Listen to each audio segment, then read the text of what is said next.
Stock family अस्सलाम वालेकुम, welcome back your on channel stock analysis. Stock के ऊपर एनालिसिस करने के लिए आज हम बात करेंगे फंडामेंटली पॉइंट ऑफ व्यू से। फंडामेंटली पॉइंट ऑफ व्यू से जिस कंपनी को डिस्कस करेंगे वो है टीआरजी। अब देखें, टी मतलब फंडामेंटली एनालिसिस भी और टेक्निकल एनालिसिस भी, दोनों ही बहुत इम्पोर्टेंट है। स्टॉक एक्सचेंज में काम करने के लिए दोनों ही बहुत इम्पोर्टेंट है। अब ये नहीं है कि फंडामेंटल एनालिसिस कर रहे हैं तो बहुत बोरिंग हो जाएगा, नहीं। ये नहीं है कि कोई हमने सबक पढ़ना है, ये हो गया। हमारे रिलेटेड इंडिविजुअल के लिए कॉमन सी जो बातें हैं, इम्पोर्टेंट बातें, जिसे हम कहते हैं ना मोटी मोटी बातें, हम सिर्फ उन्हें बताएंगे जो हमारी काम की इंफॉर्मेशन है। बाकी को हमने शेयर ही नहीं करना। और साथ के साथ जो रेशो बताएंगे ना, उसके लिए ये भी इम्पैक्ट बता रहे होंगे कि ये किधर कितनी होनी चाहिए और अब कितनी, और हमारे लिए क्या अंडरस्टैंडिंग होनी चाहिए।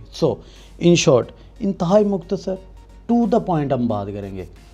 अब अच्छा देखें, ये कंपनी की कुछ बेसिक्स इंफॉर्मेशन दी गई है प्रोफाइल के ऊपर। ये कोई अगर पढ़ना चाहे तो मतलब पॉज करके पढ़ सकते हैं। मतलब इनकॉर्पोरेट किस साल में हो रही है, इसके पेरेंट्स कौन सी हैं, सब्सिडियरी कौन सी हैं, इसमें आप देख सकते हैं। ठीक है, हम बात आगे बढ़ाते हैं। सुने, फंडामेंटली पॉइंट ऑफ व्यू से जो डायरेक्टर्स चीफ एग्जीक्यूटिव ऑफिसर के पास जो होल्डिंग है वो है 15.86। ठीक है, एंड इसके अंदर bank development, financial institute, non financial institute 5.29 से होल्डिंग करके बैठे हैं, जो कि अच्छी बात है। अब टीआरजी के अंदर मुदारबा एंड म्यूचुअल फंड भी इन्वेस्ट करके बैठे हैं, जो कि 3.2 है, गुड, अच्छी बात है। इंश्योरेंस कंपनीज 0.10% इन्वेस्ट करके बैठी हैं, ये भी अच्छी बात है। अब इसके फॉरनर 4.5% वो भी इन्वेस्ट करके बैठे हैं, जो कि बहुत अच्छी। अब कहने का मतलब ये, अब इस इंफॉर्मेशन से हम क्या लें, कंक्लूजन भी साथ के साथ इस इंफॉर्मेशन से ये है कि इंश्योरेंस कंपनी इसके अंदर हैं, फॉरनर इसके अंदर हैं, म्यूचुअल फंड इसके अंदर इन्वेस्ट करके बैठे हैं, तो इंडिविजुअल को भी इसके अंदर इन्वेस्ट करना चाहिए। बात आगे लेके चलते हैं जी। अब बात करते हैं फिनंशियल प्रॉस्पेक्ट से। सिर्फ 3 सालों का डेटा मुख्तसर सा बयान करेंगे। ग्रॉस प्रॉफिट मार्जिन 2018 से टिल एंड तक 100%। ठीक है, देन हम ऑपरेटिंग प्रॉफिट की बात कर रहे हैं। 2018 में नेगेटिव था, उस 2019 में पॉजिटिव हो गया, यानी कि पॉइंट कहने के जो 100 नेगेटिव था वही 100 पॉजिटिव आ गया, मतलब ज़ीरो आप कह लें, नेगेटिव से पॉजिटिव में शिफ्ट हो गए। देन 20 में 1.15 था और टिल अब ये 38 पे चला गया है, जो कि बहुत अच्छी अचीवमेंट है। देन आगे हम बात करते हैं कैपिटल एम्प्लॉयड के ऊपर। 18 में नेगेटिव था, देन ये अब पॉजिटिव में शिफ्ट हो चुका है। अब यहाँ पे एक और चीज़ जो कि बात करते हैं कि रिटर्न ऑन इक्विटी के पॉइंट ऑफ व्यू से। Return on equity point of view से इसके ऊपर बात करने से पहले मैं बताता हूँ कि रिटर्न ऑन इक्विटी होती क्या है। रिटर्न ऑन इक्विटी ये होती है कि कंपनी, आपने कंपनी के ऊपर जो इन्वेस्ट किया, जो आपने पैसे दिए, कंपनी उस पैसे के ऊपर आपको कमा के क्या दे। अब बैंक के अंदर आप पैसे रखाते हैं, डिपॉजिट करवाते हैं, तो उसके ऊपर बैंक आपको क्या दे रहा है, 7% ईयर का, साल का। ठीक है, अब रेट रिटर्न ऑन इक्विटी का भी सेम मतलब है कि अगर आप टीआरजी के अंदर इन्वेस्ट करते हैं या किसी भी कंपनी के अंदर इन्वेस्ट करते हैं तो उसका क्या होना चाहिए, उसके कुछ पैरामीटर्स हैं। नंबर 1, ऐसी कंपनी जो 15 to 17%, 15+ दे रही है, 15 तक दे रही है, वो गुड है। ठीक है, वो गुड है। और ऐसी कंपनी जो कि 20% तक दे रही है रिटर्न ऑन इक्विटी, वो वेरी गुड है। और जो 20+ है वो एक्सीलेंट में है।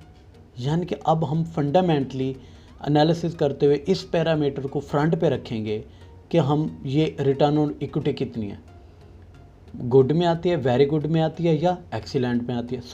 अब टीआरजी की बात करते हैं। टीआरजी 18 में नेगेटिव थी, यानी कि सही नहीं थी। 19 में कुछ नहीं था, 20 में अब टिल इसका रिटर्न ऑन इक्विटी 30% है, 30%। यानी कि जो हम पीछे देख चुके हैं, जो हम एनालिसिस कर चुके हैं, उसके मुताबिक ये गुड में आती है, एक्सीलेंट में आती है, ये वेरी गुड में आती है। ये नीचे आप कमेंट्स में बता दीजिएगा। इसका 30% है, मेरे हिसाब से ये एक्सीलेंट में है।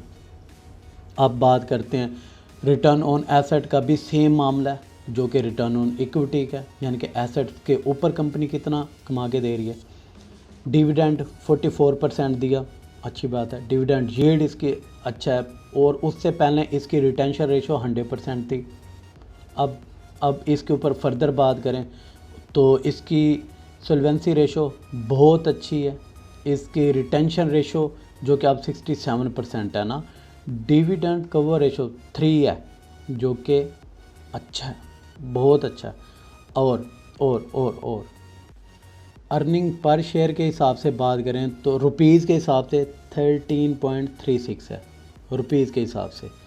और अगर रेशो में अर्निंग पर शेयर की बात करें, EPS इसका 13% ही है, यानी कि अब 13 अब कैसे बेहतर है देखें ना।